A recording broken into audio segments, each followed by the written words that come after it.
Maybe that's why they don't pick up the phone. Well, because no one's ever in. There is no one here. El jueves por la tarde, 3 días después de Mónaco, Matt Armstrong está de pie en su taller, todavía rodeado de maletas, bolsas de cámara medio abiertas y un café que ya se ha enfriado sobre el banco de trabajo. El Veyron que está detrás de él está cubierto con la suciedad acumulada en la carretera tras recorrer 4 países: Francia, Suiza, Mónaco e Italia. Hay insectos pegados en la parte delantera, polvo en la trasera y sal en las llantas. Entonces suena su teléfono, un número internacional con prefijo de Francia. Está a punto de dejar que deje de sonar. Supone que será otro periodista buscando una declaración sobre la fábrica vacía de Molsheim, pero lo que escucha durante los 2 minutos siguientes va a sacudirlo más que cualquier otra cosa ocurrida en toda esta odisea de 2 años. Más que el bloqueo del VIN, más que las bromas sobre el VIN, más que las imágenes de la fábrica vacía, más incluso que el módulo de combustible de 4.500 libras que nunca funcionó, porque al otro lado de la línea está Bugatti. Y no llaman para disculparse por nada, no llaman para ayudar, llaman para hacerle una oferta que realmente creían que ningún hombre en su situación podría rechazar. Pero antes de contarte exactamente lo que dijeron, más importante aún, lo que Matt respondió en el momento que lo cambió todo, necesitas saber una cosa. La oferta estaba diseñada para parecer un regalo. Estaba envuelta en un lenguaje corporativo cortés. Estaba redactada en papel con membrete oficial. Estaba firmada por un representante autorizado. Y cada una de sus palabras era una trampa. Porque esto nunca trató del legado de Bugatti. Se trataba de controlar los daños. Y cuando veas la trampa que estaban tendiéndole, entenderás por qué la respuesta de Matt se está comentando ahora mismo en despachos de abogados de 3 continentes. La voz al otro lado del teléfono era tranquila, profesional e incluso cordial. Era un representante de la oficina corporativa de Molsheim, la misma oficina que se había negado a venderle a Matt un solo tornillo, la misma oficina que había bloqueado los números VIN de su coche, la misma oficina que había permanecido en silencio mientras Internet arrastraba su nombre por el barro durante semanas. Y ahora esa misma voz le hablaba como si fuera un viejo amigo. Bugatti, dijo el representante, quería adquirir el vehículo por lo que denominaron fines de preservación del patrimonio. Estaban dispuestos a pagar una cantidad muy superior al valor de mercado. Ellos organizarían el transporte. Ellos se encargarían de toda la documentación. Matt solo tenía que poner el precio. Y aquí es donde la historia se vuelve interesante, porque esa expresión, preservación del patrimonio, es la pista, es la señal. Es exactamente la frase que utilizan las grandes corporaciones cuando quieren que una prueba desaparezca sin pronunciar en voz alta la palabra desaparecer. Y en el momento en que Matt escuchó esas 2 palabras, algo hizo clic en su cabeza. Un recuerdo, una lección aprendida durante los 2 años que llevaba enfrentándose a aquella gente. Pero no reaccionó, no discutió, no se opuso. En lugar de eso, hizo algo que ningún abogado,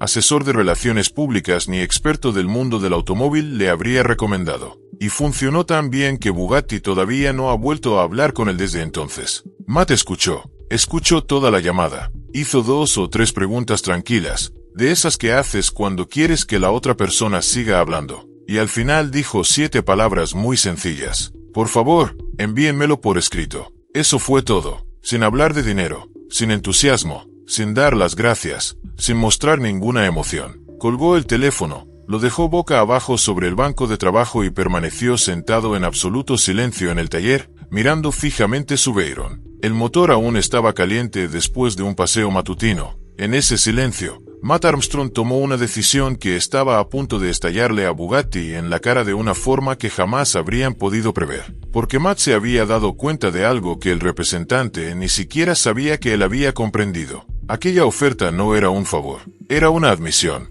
En el lenguaje de la estrategia corporativa, no ofreces recomprar un coche que crees que es peligroso. No ofreces recomprar un coche que crees que fue reparado ilegalmente. No ofreces recomprar un coche que te avergonzaría que siguiera circulando por la carretera debido a sus defectos. Solo ofreces recomprar un coche que es auténtico. Un coche que funciona. Un coche que demuestra que estabas equivocado. Y aquella oferta era una prueba, salida de la propia boca de Bugatti, de que todo lo que Matt había dicho durante los 2 últimos años era cierto. Para entender la magnitud de esta admisión, hay que recordar el estado en el que se encontraba ese Veyron cuando Matt lo compró. Era un desastre. Ni siquiera podía llamarse un coche de proyecto. Era un auténtico siniestro. Había sido abandonado por su anterior propietario, que había utilizado el combustible equivocado, ignorado los intervalos de mantenimiento y finalmente decidió deshacerse de él cuando las facturas de reparación alcanzaron una cifra que ninguna persona sensata podría justificar.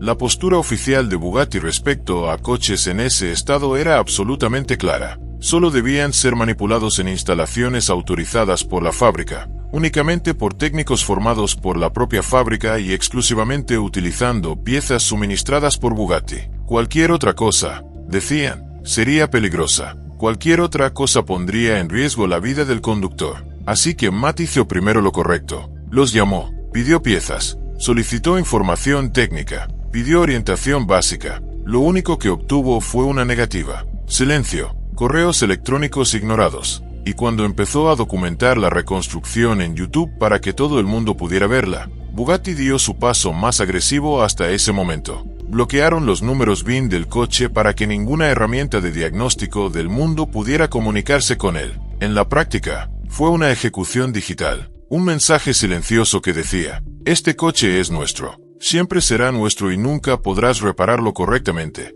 Hagas lo que hagas. Pero Matt no se detuvo. Reconstruyó el motor pieza por pieza. Reconstruyó la caja de cambios. Reemplazó el sistema de combustible. Cada vez que Bugatti afirmaba que una pieza era propietaria, Matt encontraba exactamente la misma pieza en el catálogo de repuestos del grupo Volkswagen por una fracción del precio. No fue porque tuviera suerte, sino porque entendía lo que todo el ecosistema de la fábrica estaba ocultando, que la mayor parte del Veyron es, en realidad, un Volkswagen brillantemente diseñado con un emblema diferente en la parte delantera. Y entonces hizo lo único que Bugatti realmente esperaba que nunca se atreviera a hacer. No estacionó el coche en una sala de exposición para que lo admiraran. No lo llevó a un día de circuito para publicar vídeos. Lo condujo, realmente lo condujo, miles de kilómetros por carreteras reales, atravesando 4 países, cruzando puertos de montaña, bajo la lluvia en las autopistas, pasando por túneles alpinos. Cada kilómetro era un experimento en vivo, cada hora una prueba más. Y lo que descubrió durante ese viaje fue lo que desencadenó la llamada telefónica del jueves por la tarde de la que te hablé al comienzo de este vídeo, porque Matt no solo condujo hasta Mónaco para ver las luces del casino,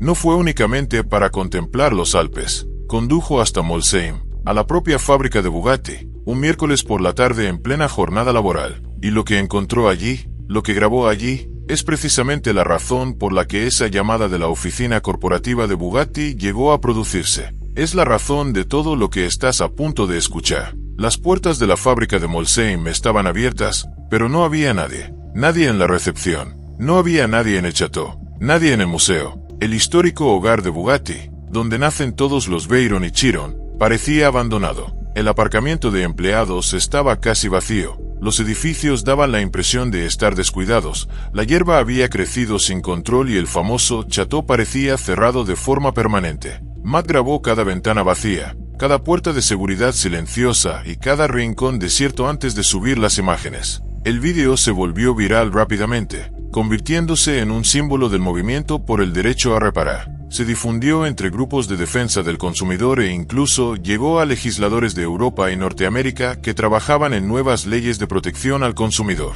La imagen del Veyron reparado por el propio Matt estacionado frente a la fábrica vacía de Bugatti se convirtió en un poderoso desafío al modelo de negocio de la empresa. 3 días después, llegó la carta que Bugatti había prometido. La primera página contenía una generosa oferta para comprar el Veyron por encima de su valor de mercado, con Bugatti haciéndose cargo del transporte, la documentación y todos los gastos. La mayoría de la gente la habría aceptado de inmediato. Pero la segunda página revelaba el verdadero propósito. Una cláusula establecía que, una vez adquirido, el coche sería retirado del uso público y preservado en la colección histórica de Bugatti. Matt comprendió que Bugatti no estaba comprando el coche, estaba intentando borrar las pruebas de todo lo que él había demostrado. En lugar de negociar, Matt respondió con una sola pregunta. Si Bugatti cree que este coche es lo suficientemente seguro como para comprarlo y conservarlo, ¿por qué se negó a venderme las piezas para repararlo? ¿Por qué bloqueó mi VIN?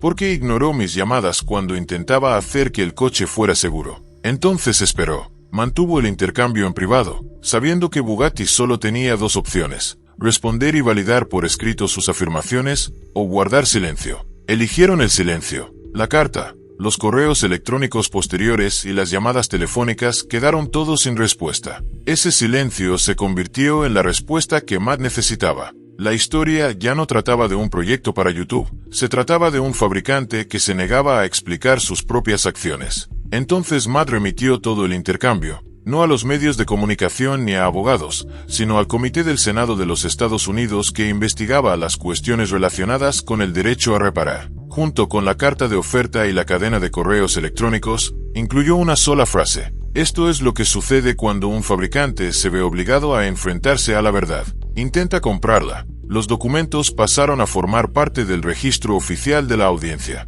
En lugar de retirar discretamente el Veyron, la oferta de Bugatti ayudó a atraer aún más atención hacia el caso. El Veyron sigue hoy en el taller de Matt, cubierto con la suciedad del viaje desde Mónaco. Matt afirma que esa suciedad permanecerá allí porque es la prueba de que el coche funciona, de que el viaje realmente ocurrió y de que un mecánico independiente logró lo que Bugatti afirmaba que era imposible. Desde entonces, la carta de oferta ha sido citada en debates legislativos, solicitada por grupos de defensa del consumidor y estudiada por expertos jurídicos. La imagen del Veyron cubierto de suciedad, frente al chateau vacío de Bugatti, se ha convertido en un símbolo duradero del movimiento por el derecho a reparar. Bugatti intentó hacer desaparecer esa imagen con un talonario de cheques. En cambio, la hizo permanente. Le ofrecieron dinero a Matt. Él les ofreció una sola pregunta. Su silencio se convirtió en la única respuesta que realmente importaba. Con la audiencia acercándose y los documentos ya incorporados al registro oficial, la lucha de Matt Armstrong no había hecho más que comenzar.